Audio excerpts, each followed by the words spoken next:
Good morning students. પ્રકરણ 9 મૂળભૂત હકો, મૂળભૂત ફરજો અને રાજ્યનીતિના માર્ગદર્શક સિદ્ધાંતો. ગયા લેક્ચરમાં આપણે સ્વાતંત્ર્યનો હક અને શોષણ વિરુદ્ધનો અધિકાર, આ બે અધિકાર વિશે આપણે માહિતી લીધી. આજે આપણે ધાર્મિક સ્વાતંત્ર્યનો હક, સાંસ્કૃતિક અને શૈક્ષણિક હકો અને બંધારણીય ઇલાજનો હક, તેના વિશે આપણે માહિતી લઈશું. તો મુદ્દા તરફ આગળ વધીએ. ધાર્મિક સ્વાતંત્ર્યનો હક કે ભારતના કોઈપણ નાગરિકને અંતઃકરણ અનુસાર પોતાને મનપસંદ ધર્મમાં માનવાનો, તેનું પાલન કરવાનો, તેનો પ્રચાર પ્રસાર કરવાનો સમાન અધિકાર બંધારણે ઘડ્યો છે. એટલે કે ભારતના કોઈપણ નાગરિકને તેના મનથી, તેની ઈચ્છા અનુસાર તેની મનપસંદ ધર્મમાં માનવાનો, તેમજ તે ધર્મનું પાલન કરવાનો અને તે ધર્મના પ્રચાર પ્રસારનો સમાન અધિકાર બંધારણે ઘડ્યો છે. એટલે કે બંધારણ દ્વારા આપણને મળ્યો છે. પરંતુ આ જે છે, આ અધિકાર છે ચોક્કસ મર્યાદાઓને આધીન રહીને છે, કે ચોક્કસ મર્યાદાઓને આધીન રહીને અધિકારો ભોગવવાના છે. તો આ જે સ્વાતંત્રતા છે એ જાહેર વ્યવસ્થાને નુકસાન ન થાય તે રીતે, નીતિમત્તા અને સ્વાસ્થ્યને બાદ ન આવે, નીતિમત્તાના ધોરણે યોગ્ય હોય અને સ્વાસ્થ્યને બાદ ન આવે તે રીતે વ્યાજબી નિયંત્રણોને આધીન રહીને આ ધાર્મિક સ્વાતંત્રતાનો અધિકાર ભોગવવાનો છે. ધાર્મિક ક્રિયાકાંડો, પ્રાર્થના કે પૂજા કરવાના સ્વાતંત્ર્યનો સમાવેશ પણ આમાં થાય છે. એટલે કે ધાર્મિક જે વિધિઓ છે, જે ક્રિયાકાંડો છે, પ્રાર્થના અને પૂજા કરવાની જે સ્વતંત્રતા છે, તેનો સમાવેશ પણ આમાં કરવામાં આવેલો છે. હવે જોઈએ કે ભારતમાં રાજ્યને પોતાનો કોઈ ધર્મ નથી, કે ભારતનું રાજ્ય કોઈ પણ ધર્મ કે સંપ્રદાયના સિદ્ધાંતો કે માન્યતાઓને આધારે ચાલતું નથી. એટલે કે ભારતને એ પોતાના રાજ્યનો, એટલે કે રાજ્યનો પોતાનો કોઈ ધર્મ નથી. એવું નહીં કે ભારત દેશ એટલે માત્ર ને માત્ર આ ધર્મને આધીન છે. એટલે કે ભારતમાં રાજ્યને પોતાનો કોઈ ધર્મ નથી. ભારતનું રાજ્ય કોઈ ધર્મ કે સંપ્રદાયના સિદ્ધાંતો કે માન્યતાઓને આધારે ચાલતું નથી. એટલે કે કોઈ એક ધર્મના સિદ્ધાંતોને લઈને કે એની માન્યતાઓને લઈને ભારત ચાલતું નથી. રાજ્ય કોઈ પણ સમુદાયની ધાર્મિક બાબતોમાં અને ધાર્મિક માન્યતાઓમાં દખલગીરી કરશે નહીં. એટલે કે રાજ્ય કોઈ પણ સમુદાયને, જે સમુદાય છે, કોઈ પણ સમુદાય હોય તો એની જે ધાર્મિક બાબતોમાં અને ધાર્મિક માન્યતાઓમાં રાજ્ય દખલગીરી કરી શકશે નહીં. ધાર્મિક અને સખાવતી હેતુઓ માટે સંસ્થાઓ સ્થાપવાનો, તેનું સંચાલન અને વહીવટ કરવાની સ્વતંત્રતા પણ ધાર્મિક સમૂહોને આપવામાં આવી છે. એટલે આવા જે ધાર્મિક સમુદાયો છે તેમને ધાર્મિક હેતુઓથી તેમજ સખાવતી હેતુઓથી, સખાવતી એટલે કે ઉદારતા, ઉદાર, દાનેશ્વરી, દાન, દાતાઓ, એ હેતુ કે કોઈ એમને દાન આપે અને દાન દ્વારા મેળવવાની એ સંસ્થાઓ ચાલતી હોય, દાતાઓ દ્વારા ચાલતી સંસ્થાઓ, તો અહીંયા સખાવતીનો અર્થ થાય છે દાનેશ્વરી, ઉદાર, દાતાઓ વગેરેના અર્થમાં છે. તો અને દાનના અર્થમાં પણ લઈ શકીએ. તો ધાર્મિક અને સખાવતી હેતુથી, એટલે ધર્મને લઈને, ધાર્મિક બાબતોને લઈને, ધાર્મિક હેતુઓથી અથવા દાન લેવાના હેતુથી, તો સખાવતી હેતુઓ માટે સંસ્થાઓ સ્થાપવાનો અને તેનું સંચાલન કરવાનો અને તેને વહીવટ કરવાની સ્વતંત્રતા પણ ધાર્મિક સમૂહોને આપવામાં આવી છે.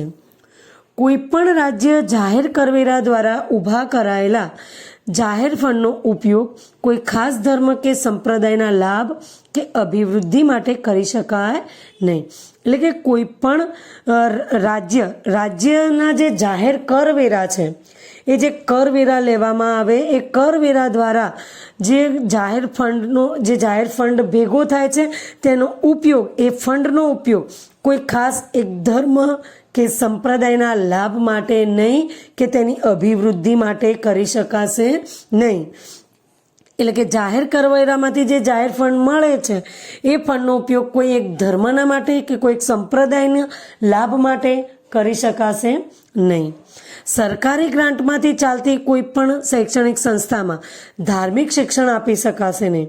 એટલે સરકારી ગ્રાન્ટમાંથી એટલે સરકારની આર્થિક સહાયથી જે ચાલતી સંસ્થાઓ છે એવી કોઈ પણ શૈક્ષણિક સંસ્થામાં ધાર્મિક શિક્ષણ, ચોક્કસ કોઈ ધર્મને લગતું શિક્ષણ આપી શકાશે નહીં, કે ધાર્મિક શિક્ષણમાં ભાગ લેવાની કે ધાર્મિક ઉપાસનામાં હાજર રહેવાની ફરજ પાડી શકાશે નહીં, કે પછી કોઈ ધાર્મિક શિક્ષણમાં ભાગ લેવાની ફરજ નહીં પાડી શકાય, કે પછી ધાર્મિક ઉપાસના એટલે કે ધાર્મિક બાબતોને લઈને જે પૂજા અર્ચના જે વિધિઓ છે એટલે કે ધાર્મિક ઉપાસનામાં પણ હાજર રહેવાની ફરજ પાડી શકાશે નહીં.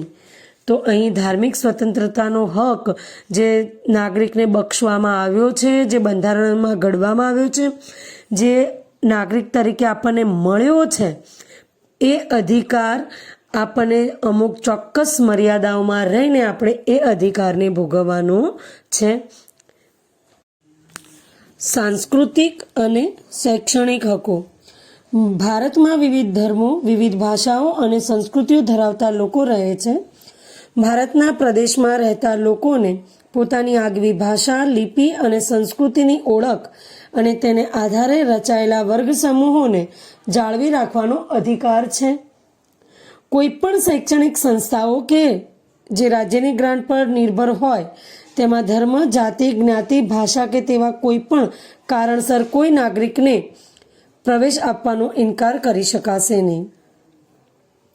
અહીંયા સાંસ્કૃતિક અને શૈક્ષણિક હકની વાત કરી છે. સૌથી પહેલાં આપણે સંસ્કૃતિની વાત કરીએ તો કે ભારતમાં વિવિધ ધર્મો, વિવિધ ભાષાઓ અને સંસ્કૃતિ ધરાવતા લોકો રહે છે.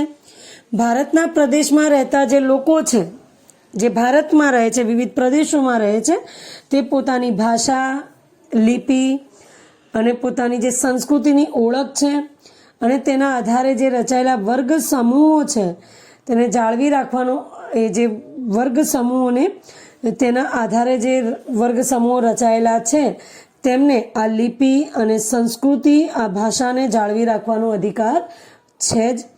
કોઈ પણ શૈક્ષણિક સંસ્થાઓ કે રાજ્યની ગ્રાન્ટ પર નિર્ભર હોય તેવી સંસ્થાઓ, એટલે કોઈ શૈક્ષણિક સંસ્થાઓ જે રાજ્યની ગ્રાન્ટ પર નિર્ભર હોય તેમાં ધર્મ, જાતિ, જ્ઞાતિ, ભાષા કે તેવા કોઈ પણ કારણસર વગર, કારણોસર કોઈ પણ નાગરિકને પ્રવેશ આપવાનો ઇનકાર કરી શકશે નહીં.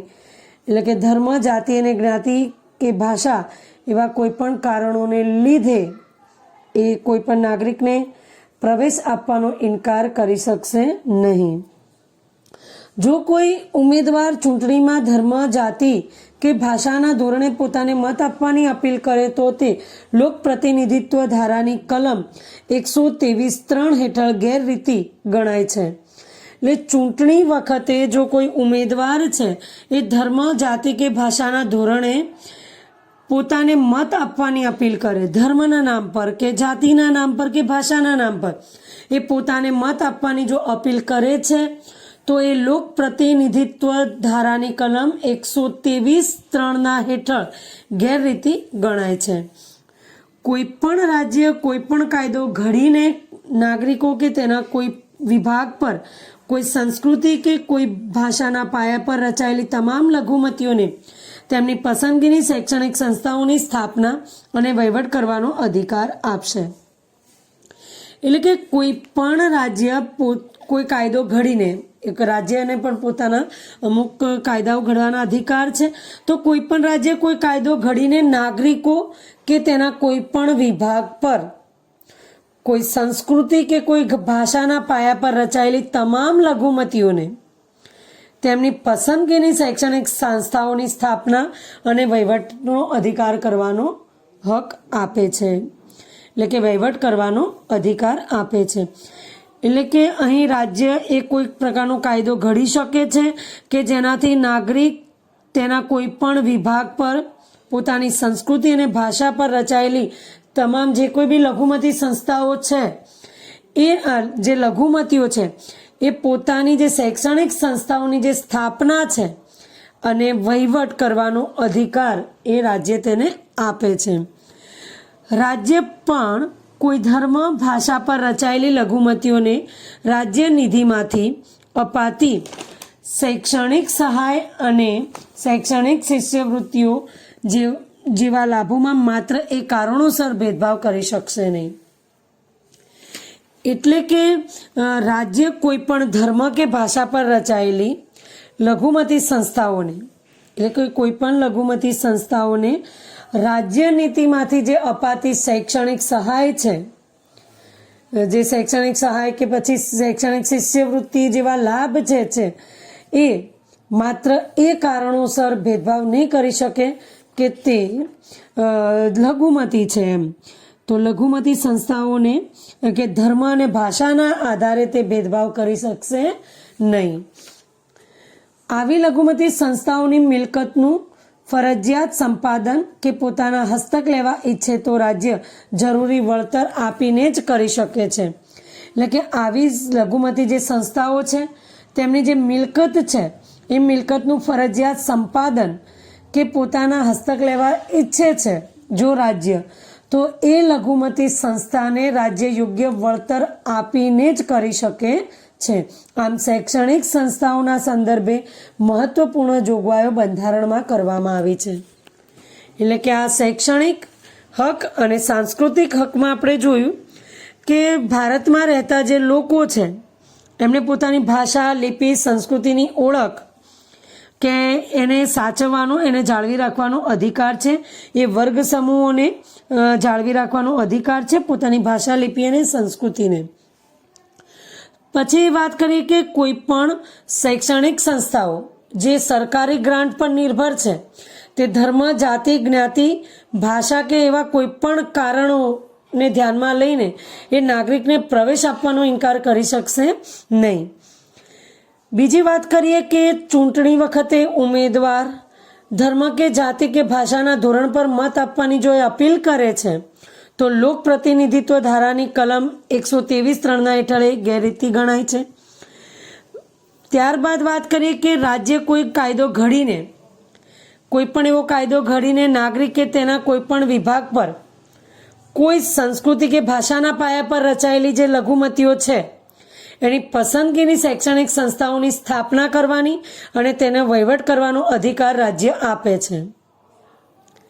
ત્યારબાદ વાત કરીએ કે રાજ્ય કોઈ પણ ધર્મ, ભાષા પર રચાયેલી લઘુમતી સંસ્થાઓને, એ કોઈ પણ ધર્મ કે કોઈ પણ ભાષા પર રચાયેલી લઘુમતી સંસ્થા હોય તો તેને અપાતી જે શૈક્ષણિક સહાય છે, જે શૈક્ષણિક શિષ્યવૃત્તિ છે તેનો લાભ આપવામાં એ ભેદભાવ કરશે નહીં. ધર્મ કે ભાષાના કારણોસર એ ભેદભાવ કરી શકશે નહીં. અને લઘુમતી સંસ્થાઓની જો કોઈ મિલકતનું ફરજિયાત સંપાદન કરવું છે કે એ મિલકતને પોતાના હસ્તક લેવી છે તો રાજ્ય એને જરૂરી વળતર આપીને જ લઈ શકશે. આમ શૈક્ષણિક સંસ્થાઓના સંદર્ભે પણ મહત્વની જોગવાઈઓ અહીં કરવામાં આવી છે, આપણા બંધારણમાં કરવામાં આવી છે. હવે આપણે જોઈએ બંધારણીય ઇલાજનો હક. તો બંધારણીય ઇલાજનો હક જેને ડૉક્ટર બાબા સાહેબ આંબેડકરે બંધારણના આત્મા સમાન કહ્યો છે તેવો અધિકાર એ બંધારણીય ઇલાજનો હક. હવે આપણને એમ થાય કે આ હકનું શું મહત્વ છે? તો આ હક એ સૌથી મહત્વનો અધિકાર છે. અન્ય હકો જો આપણે પ્રાપ્ત નથી કરતા, એ સરળતાથી આપણને પ્રાપ્ત કરી શકાતો નથી, કે પછી કે આપણે જે અધિકારો આપણને આપવામાં આવ્યા છે એ અધિકારો જો આપણે યોગ્ય રીતે નથી મેળવી શકતા તો એ અધિકારોનો કોઈ અર્થ સરતો નથી. આ અધિકારોને મેળવવા માટેનો જો તમને નથી મળતો તો એના માટે આ બંધારણીય ઇલાજનો હક એ બંધારણમાં સમાવવામાં આવ્યો છે. બંધારણીય ઇલાજનો હક, તો તેમાં આપણે આગળ જોઈએ, ગમે તેટલા સારા કાયદાઓ ઘડવામાં આવે, મૂળભૂત હકોની જોગવાઈ કરવામાં આવે, પરંતુ જો તેનો અમલ યોગ્ય રીતે ન થાય, આવી સ્વતંત્રતાનો કે અધિકારનો કોઈ અર્થ સરતો નથી. એટલે કે ગમે તેવા કાયદા ઘડવામાં આવે કે હકોની જોગવાઈ કરવામાં આવે, પરંતુ જો તેનો અમલ ન થાય તો આ અધિકારોનો અર્થ, આ સ્વતંત્રતાનો અર્થ સરતો નથી. તેથી આ હકોના અમલ માટે બંધારણમાં જોગવાઈ કરવામાં આવે છે કે આ અધિકારોનો અમલ કરવામાં આવે, આ અધિકારો જે અન્ય અધિકારો છે એ લોકોને મળે. તેથી આ હકોના અમલ માટે બંધારણમાં જોગવાઈ કરવામાં આવી છે, જે અનુસાર મૂળભૂત હકોના ભંગ બદલ સીધા જ સર્વોચ્ચ અદાલતમાં કે વડી અદાલતમાં જઈને દાદ માગવાના અધિકારને પણ મૂળભૂત હક તરીકે સ્વીકારવામાં આવ્યો છે. જો આ અધિકાર નથી મેળવી શકાતો તો એ અધિકારને મેળવવા માટે, તેને અમલ કરવા માટે સીધો સર્વોચ્ચ અદાલતમાં કે વડી અદાલતમાં દાદ માગવાનો જે અધિકાર છે એને, એટલે કે આ બંધારણીય ઇલાજનો હક, એને મૂળભૂત હક તરીકે આપણે અહીં સ્વીકાર્યો છે.